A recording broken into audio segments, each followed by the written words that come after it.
Everybody back again, and Yep. today it is the 169th episode. Home stretch. Almost to that On our 200. way to 200 Two episodes, zero. man. That big, big, big accomplishment. Um, man, I'm excited. I'm ready. I'm ready to kick some ass and take some names. But As long as you're not, as long as you're not ready to take some ass and take some names. That, shut up. Never Shut mind. up. I didn't mean Shut up, anything. Tim. Don't you start that damn shit. That joke is Anyway, ruined. Tim, I'm gonna kick your ass. Without further ado, I would like to introduce my guest today, Mr. Tim Olsen, the maniac, my guy, which is my cool friend, one of my good friends. He is the creator Yes. of Melvin.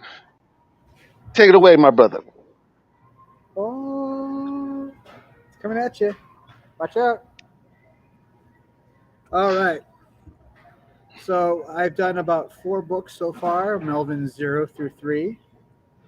I had to say, with each book, it's gotten better. The first book, kind of like it was a, I refer to it as it was definitely a run and gun operation because I didn't know all the ins and outs yet.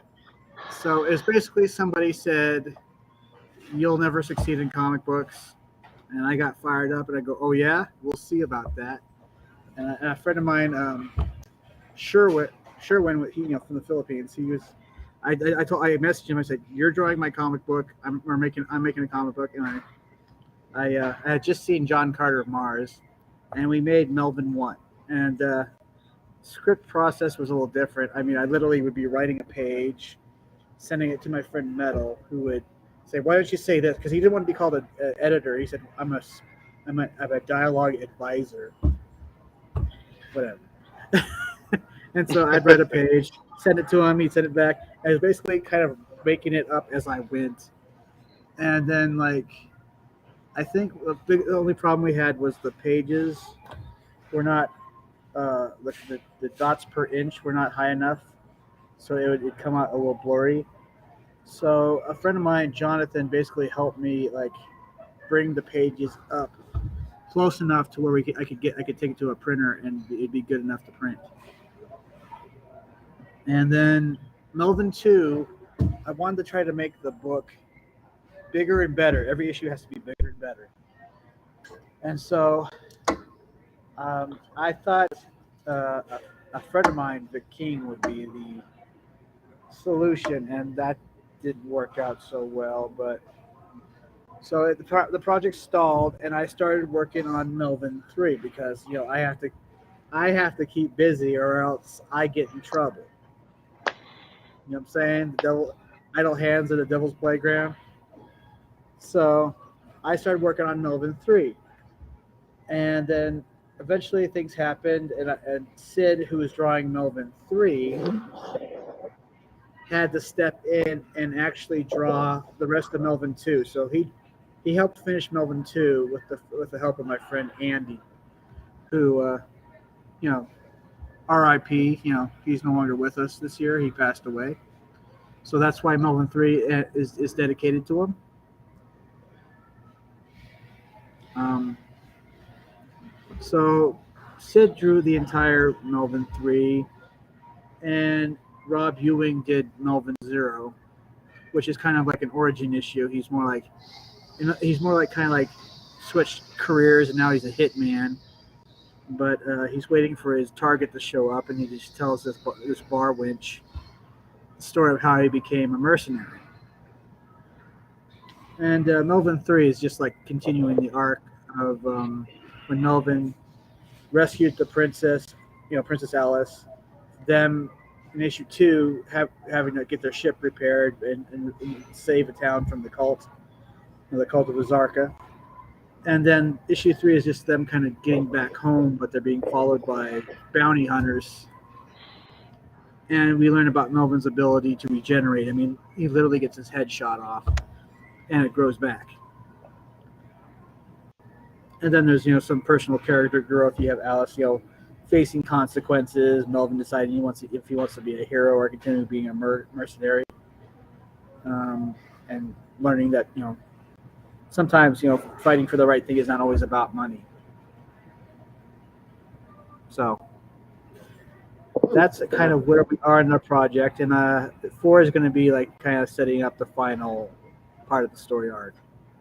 Well, it is going to be the final part of the story arc. Originally, it was going to be 1 through 5, but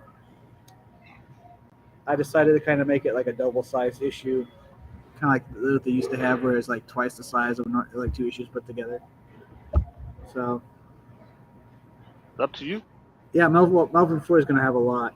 And then I'm working on Zed and Odysseus #1, and that's a comedy issue. So it's gonna there's gonna be a main. They're all gonna be standalone issues for Zed and Odysseus, and it's gonna be 1 main story and then 2 B stories. So it's gonna be pretty funny.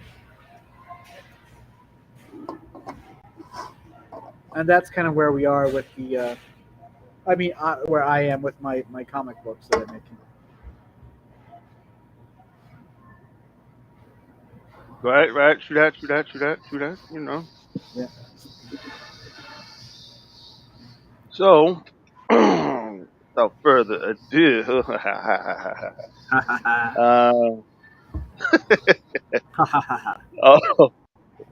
oh, So, what is and was, what was the most challenging thing? Because I remember what Nick said to you that day. Because we was all in that group chat. I remember what he said to you. Came back and he was mad. What he said, and I had problems with it too. Yeah. It's funny, that dude. I confronted that dude, and he doesn't even remember saying that to me, or at least that's what he says. They never do. Nope. But we all basically we all was in it. We was called the Renegades.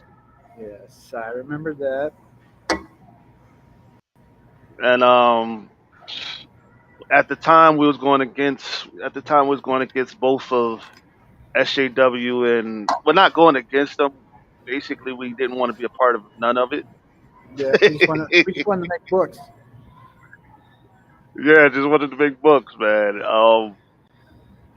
Because at the time it was like, you know what I'm saying, we was all goofing off and shit like that.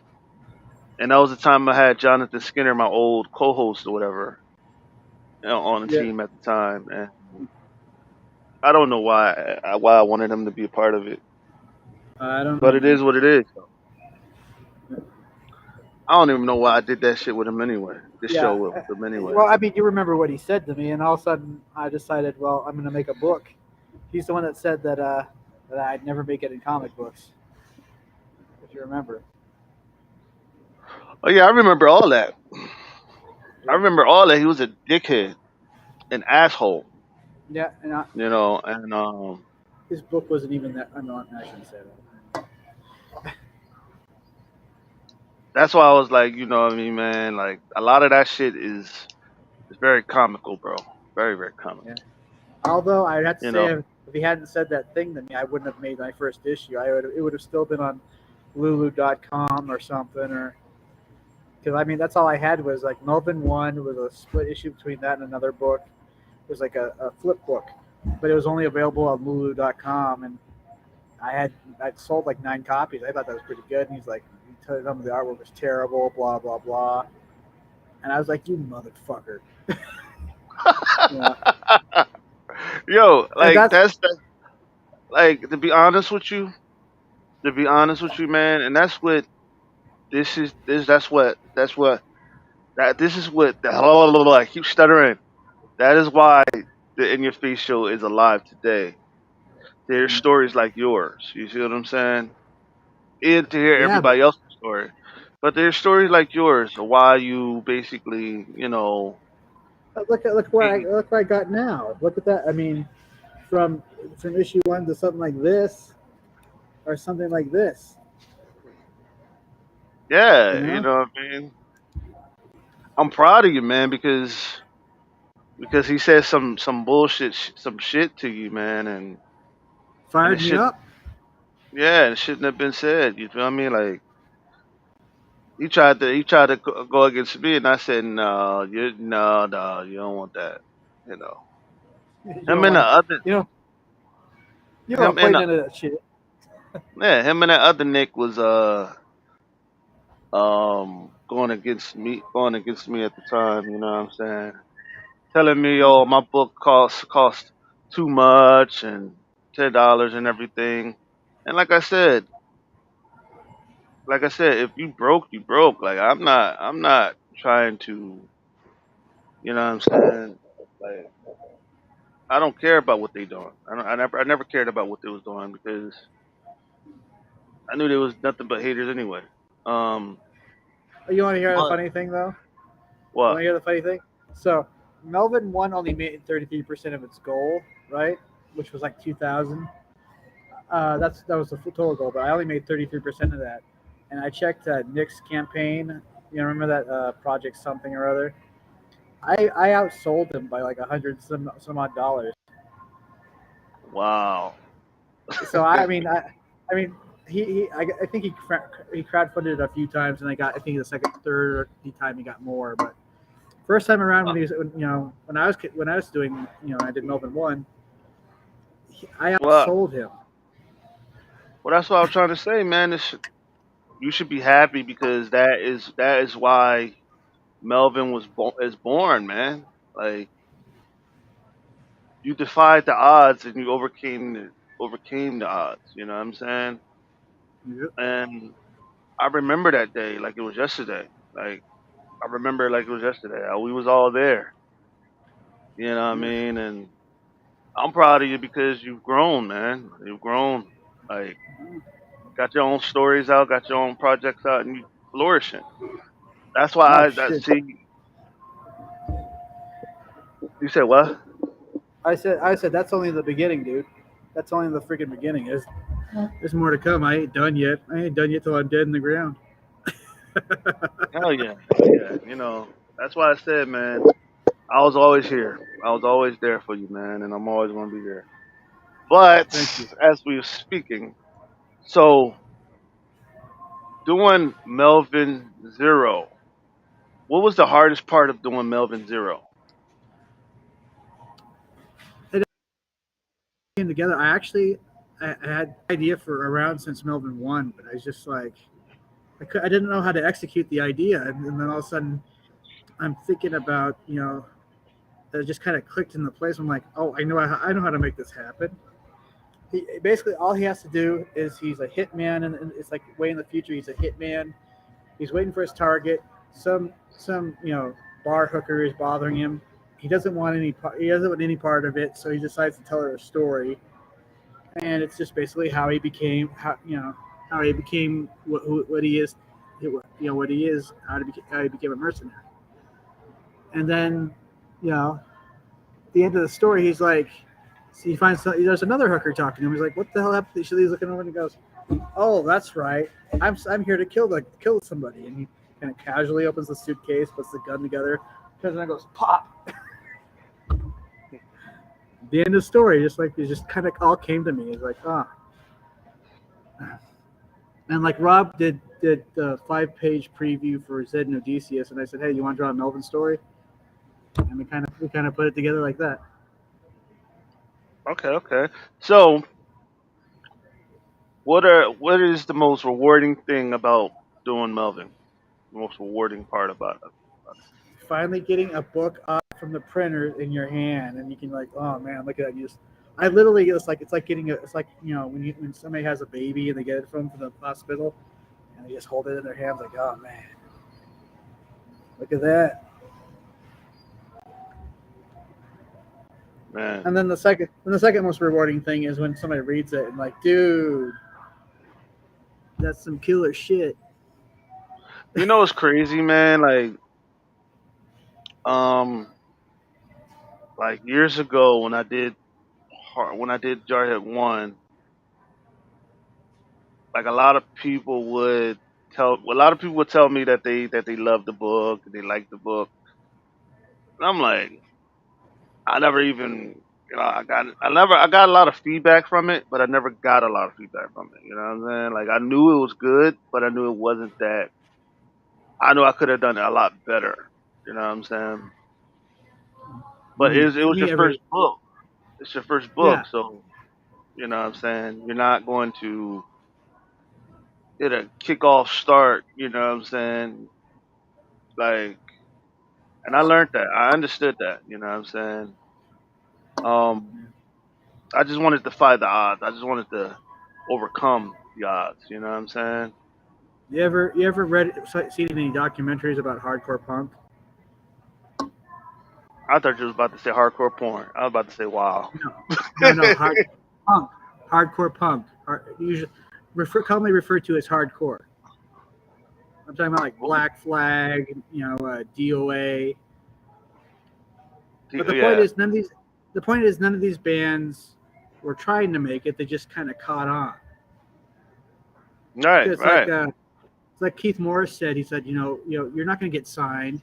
I'm not going to play you on the radio. What, you don't even think like that, 40 plus years later, punk rock and hip hop are the two most dominant forms of music in pop culture. Think There about you that. go. The Misfits did a reunion tour, and they actually sold out Madison Square Garden. They couldn't do that in the early '80s Why not? because no one. They shopped their first record around, and every record executive said, "Oh, this is shit. Who would listen to this? It's just a wall of noise." 40 plus years later, they've influenced bands like Metallica, Guns N' Roses, death metal to a certain extent. Hmm.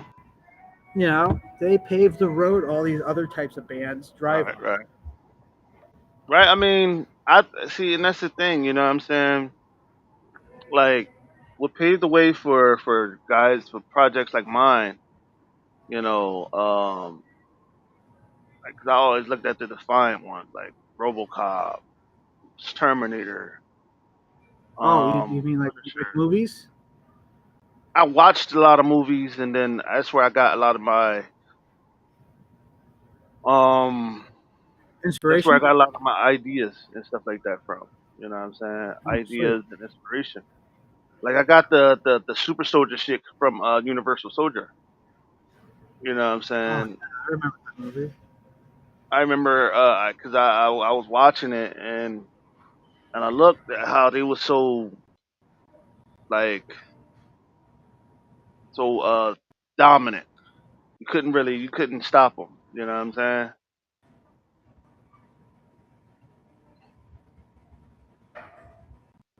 And Right. you hear me? Yeah, I hear you. Somebody Oh, messaged okay. me. Sorry. People message you and then they don't even know they're in the middle of an interview. Yeah. Oh yeah, oh yeah. You could get people to come into the live as we're speaking. The people that the guys that you got to come in before. Oh, if they want to, I don't know. Put the link. Put the YouTube link in the bio. The thing. What about the Okay. guy that was talking about giving me the PC? Oh, I forgot who it was. That Dillard? Maybe I don't know. Yeah, that was Dillard. No, that wasn't Dillard. That was another dude.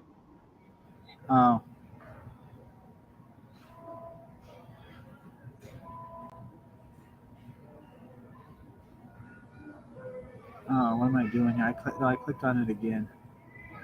Dang it. But Okay, there we go. um,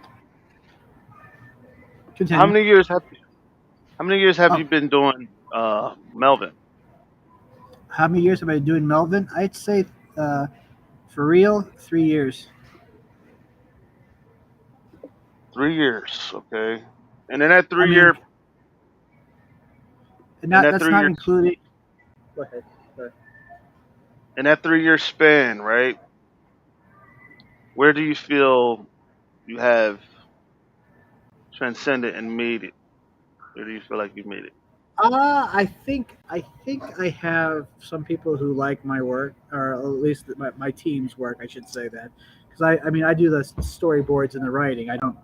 I hire the artists to do the art and the inking and such. Right, right. But I have a pretty good team.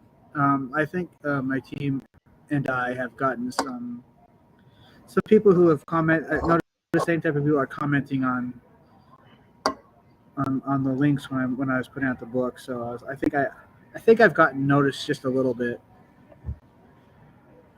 Right. But I don't think I've reached the top of the mountain yet. But I'm a forward thinking guy.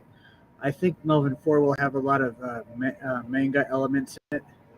I've been studying tropes that are in Japanese manga, and I want to incorporate them into what I've already done. Evolve forward. I set up an Etsy store that I'm going to be fully using for floppies, and then I have a storefront on Fund My Comic for trade paperbacks. I have an idea. Maybe we could do like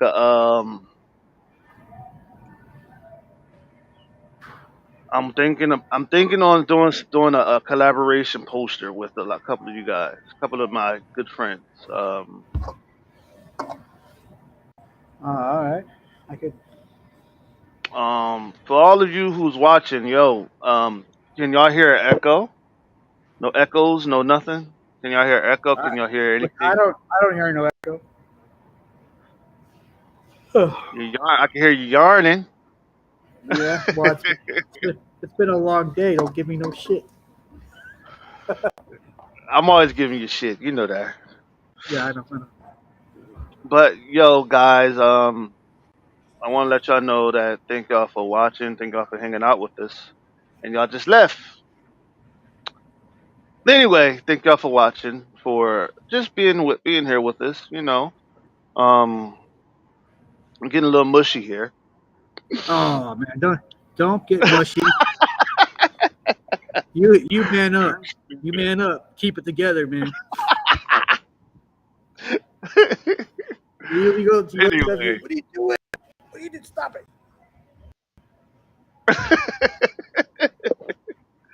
whatever, man, whatever. Nah, man. Nah.